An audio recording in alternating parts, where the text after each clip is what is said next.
Good evening everyone. आशा है आप सभी लोग अच्छे होंगे और अपना इंस्पेक्टर ऑफ पोस्ट का आपने फॉर्म भर दिया होगा। जैसा कि आप अपने स्क्रीन पर देख पा रहे हैं, हम paper third inspector of post का डिस्कशन करेंगे। सर्वप्रथम सबसे ज़्यादा ज़रूरी होता है किसी भी एग्ज़ाम के सिलेबस को समझना, और सिलेबस को समझ कर ही आप उसकी तैयारी कर सकते हैं। जैसे कि आप देख पा रहे हैं कि आपके सीरियल नंबर और टॉपिक आपकी हेडिंग है, और इसका नंबर 1 टॉपिक है कॉन्स्टिट्यूशन ऑफ इंडिया। जैसे कि मैंने अपनी पुरानी वीडियो में भी आपको बताया था कि कॉन्स्टिट्यूशन ऑफ इंडिया भी आपका पूरा सिलेबस में नहीं है।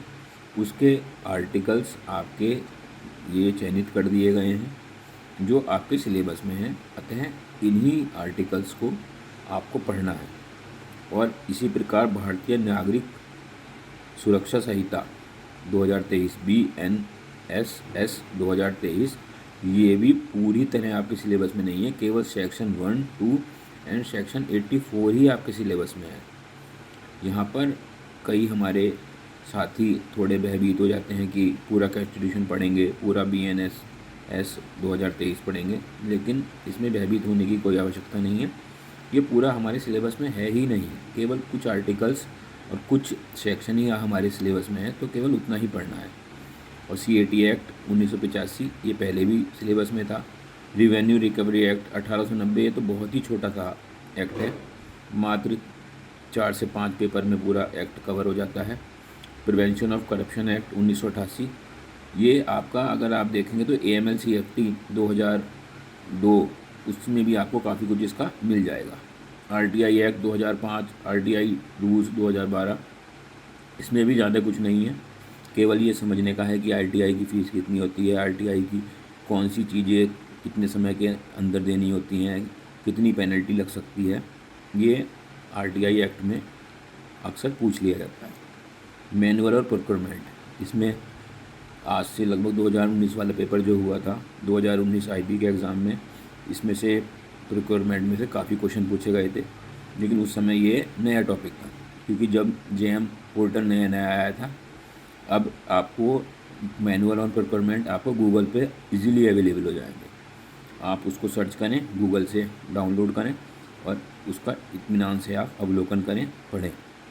CCH GPF रूल्स 1961 ये आपका पुराना एक्ट है, वही आपको पढ़ना है। CCS pension rule 2021 and it's amendments, ये भी इसमें ध्यान करने योग्य बात है। अमेंडमेंट्स का मतलब होता है कि जो समय समय पर इसमें चेंज आए हुए हैं उनको भी हमें पढ़ना है।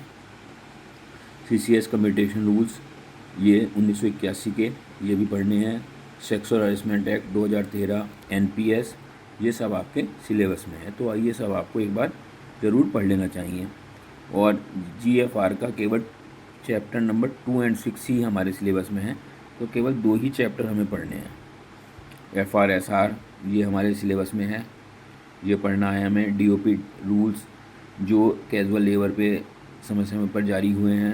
FR की नियमावली कि FR कब जारी की जाती है और इसकी क्या तिथि निर्धारित है, इस बारे में एक बार देख लेना चाहिए। सर्विस डिस्चार्ज बेनिफिट स्कीम ये SDBS स्कीम GDS साथियों के लिए है, ये भी हमारे कोर्स में है, अतः ये भी हमें पढ़ लेनी चाहिए।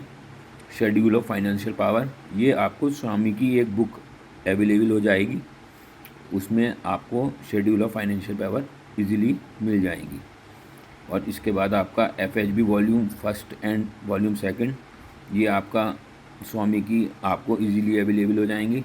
और उसके बाद ये आपके जो टॉपिक्स हैं, पहले पेपर 4 अलग से हुआ करता था, लेकिन अब पेपर 4 हटा के पेपर 3 में सम्मिलित कर दिया गया है। तो question on English language, mostly question जो होते हैं ये, इसमें आपके एरर फाइंडिंग और आर्टिकल्स ये जनरली पूछा जाता है, सिनोनिम्स एंटोनिम्स, तो इससे ज़्यादा भयभीत होने की कोई आवश्यकता नहीं है। और आपके जनरल नॉलेज जो आपकी करंट अफेयर्स हैं और आपकी जो वर्ल्ड वाइड चीज़ें हो रही हैं उससे आपको पूछा जाता है। रीजनिंग आपकी मेंटल एप्टीट्यूड आपका ये समझिए 12th लेवल का आता है, तो इसमें भी कोई ज़्यादा भयभीत या चिंतित होने की आवश्यकता नहीं है। ऐसी मोर अपडेट्स के लिए आप चैनल को सब्सक्राइब लाइक कर सकते हैं। धन्यवाद। जय श्री राम।